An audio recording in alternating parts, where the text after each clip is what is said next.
12 years ago, I jumped into the waters, 52-degree waters of the San Francisco Bay, trying to make my escape from Alcatraz. I was so filled with hope and fear that I could hardly breathe. I tried to calm myself with the assurance that at one point I had been a champion swimmer, a junior Olympian. I relaxed, stretched out, almost hitting my stride when I looked out and realized I was being pulled to sea. Frantically, I tried to right my course, and then I thought, isn't this funny? Isn't this why I took this drastic step in the first place, to right my course? Now, my life in reality was pretty awesome. I was living in San Francisco, I had married the man that I truly love, and I was practicing as a neurosurgical PA.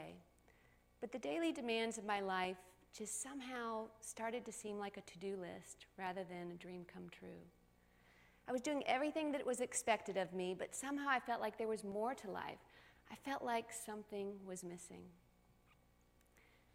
Exactly a year earlier, I had witnessed a sight that had brought me to this point in the bay. There were hundreds of athletes thrashing in these very waters, trying to navigate their own finish to the finish line. Each athlete that passed, I got more and more and more excited.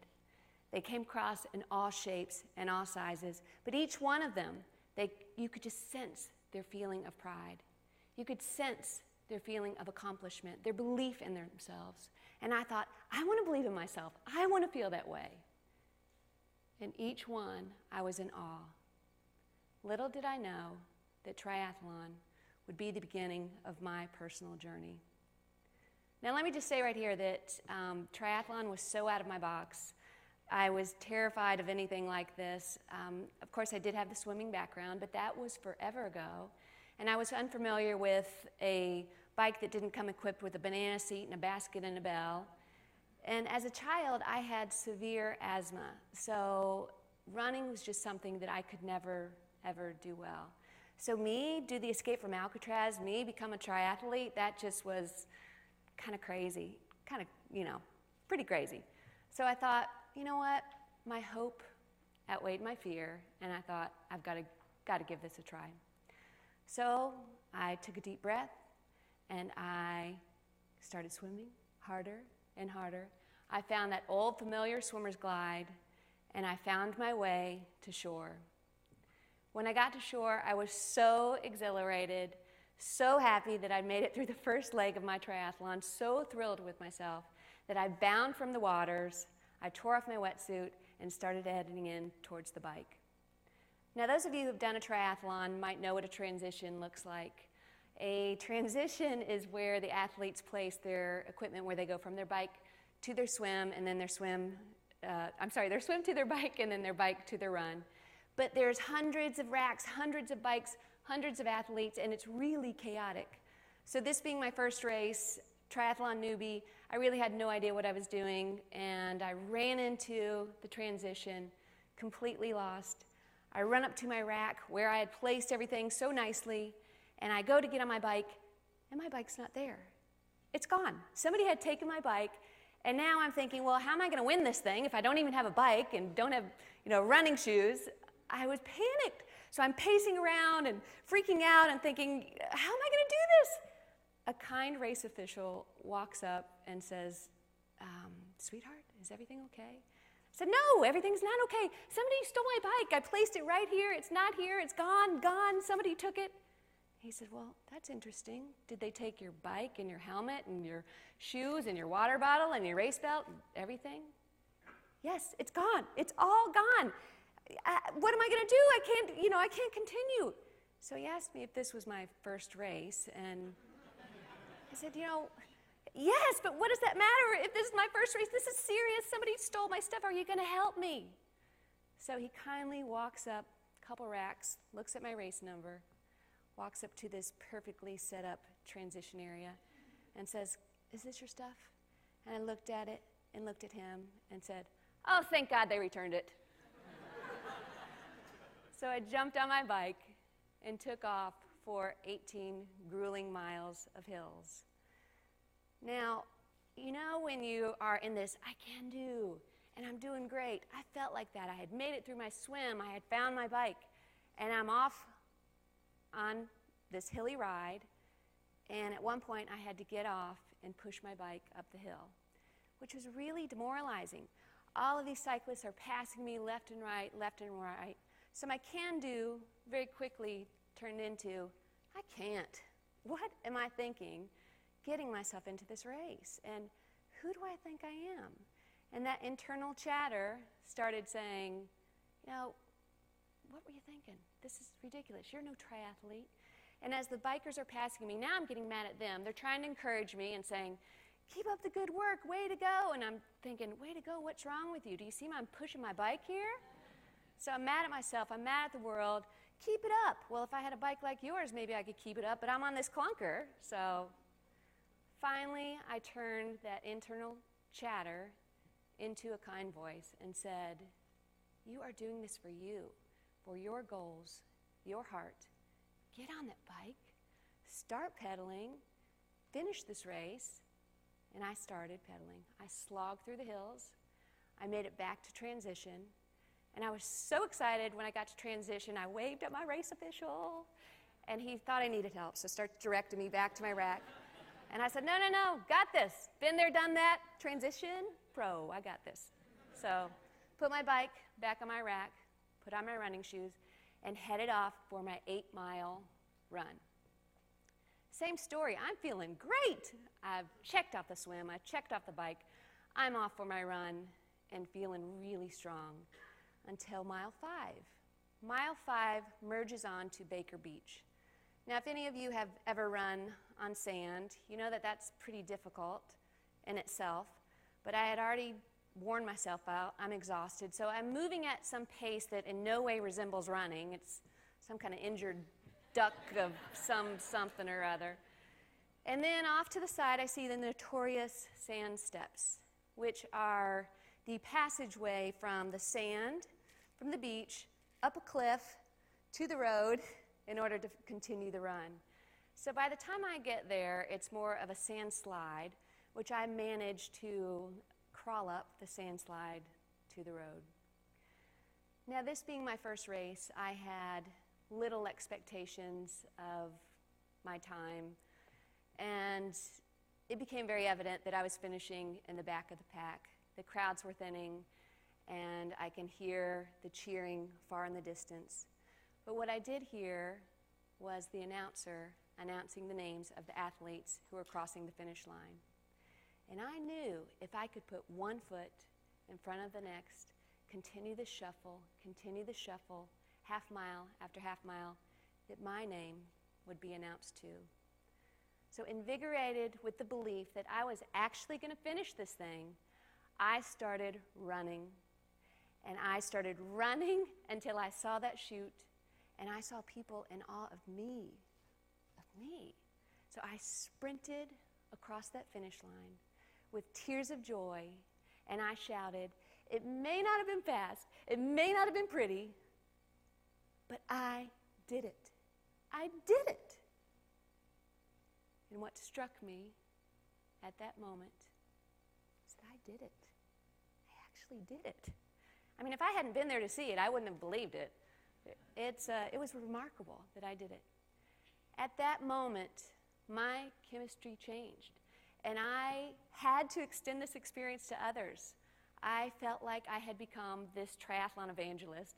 I told my friends, my families, my neighbors, my employers, the mailman, anybody who would listen to me, I had to tell them how this had changed my life, how this had opened up a new reality.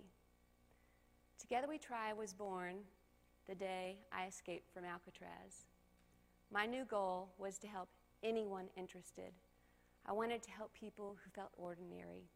I wanted to encourage the overweight, the overlooked, the underachiever. I wanted to inspire the housewife lost in dishes, dust, and diapers, the college student overwhelmed with finals or just finding their way, the senior citizen scared to death of the bleak future of old age. I wanted to help people rediscover their spark for life. One of my most favorite days of training is day 1, We go around the room, and everybody says their name and explains a little bit about what brought them to their place. And a beautiful woman stood up and said, "Hi, my name's Joni. And my mom died when she was 59, and I've always feared that I'll die when I'm 59. I'm 58 years old, so I have 1 year to get my health in order, and I thought, what better way than to do a triathlon? I can swim okay, I'm terrified of biking, and I have painful arthritis in my knees, so I won't be able to run."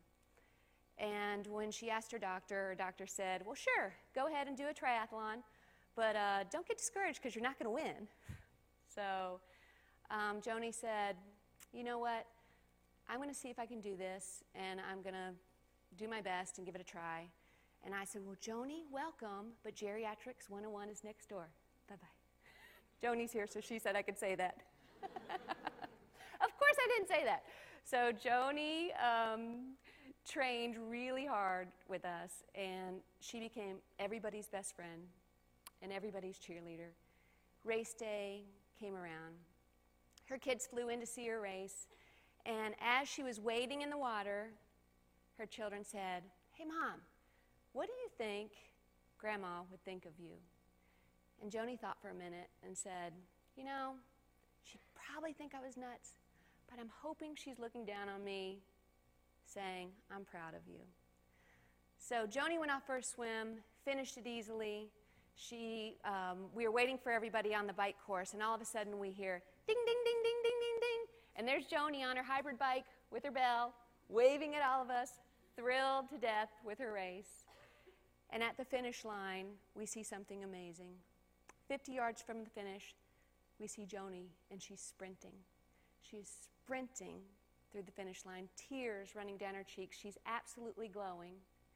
And after the hugs, tears, and kisses, she tells us something amazing that happened on the course. While she was on the course, a woman came up to her and said, "You're doing a great job. I am so proud of you." As she passes her, Joni reads on her back, "Racing for Mimi." We didn't think anything of it, but Joni and her kids were all crying, and after the tears, they said, "Libby, Grandma's name is Mimi." So we all knew that Mimi was indeed proud. A year later, Joni went on to win the 55 to 59 age group, coming in first place for her 59th year of life, celebrating her health and a new perspective on life. She's still racing today. She's training for her 12th triathlon this season. She has since retired from IBM and lives her life filled with the passion of helping others. And Joni's here today, so I'm hoping you guys had an opportunity to meet her. She's one of my heroes. Now, if that didn't get you, the next story, the Colemans. The Coleman family is one of the most amazing families that you'll ever meet, but they had a real significant tragedy. They lost their son, Chase, and Chase was the fourth brother, the youngest son.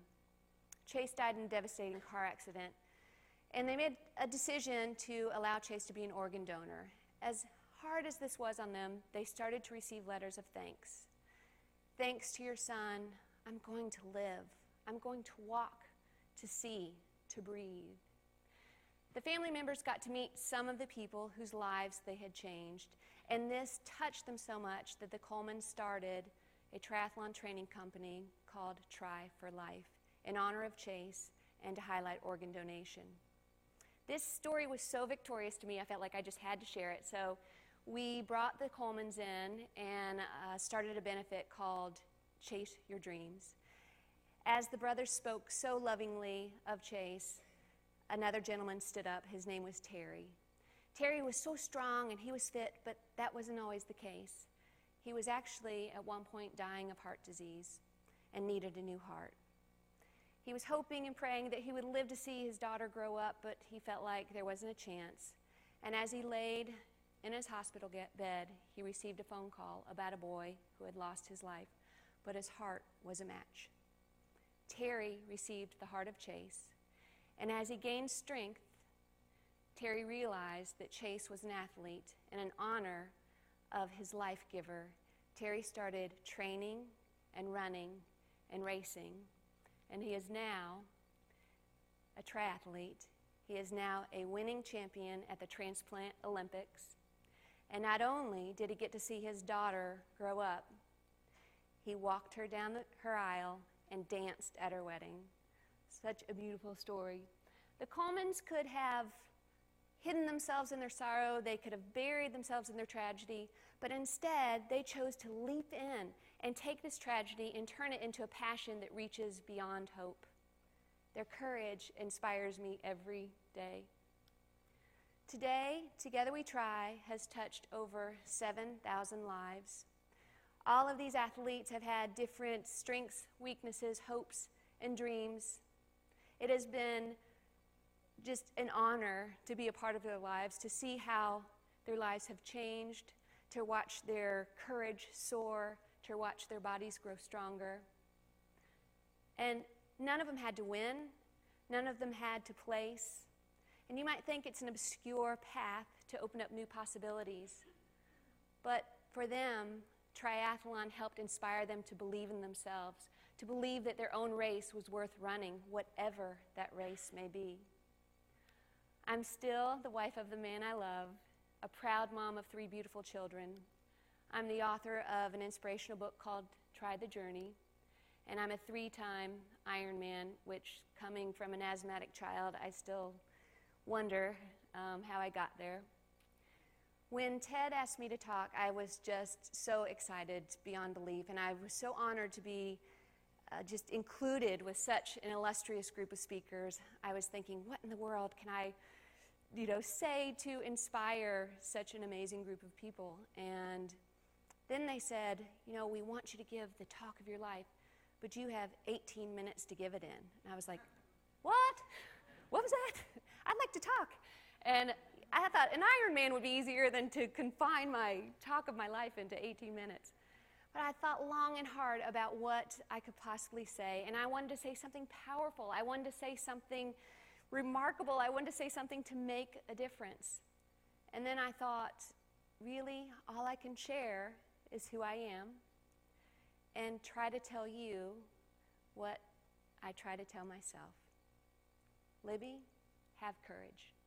Have courage to step in, leap in, wade in, even if the outcome is unclear.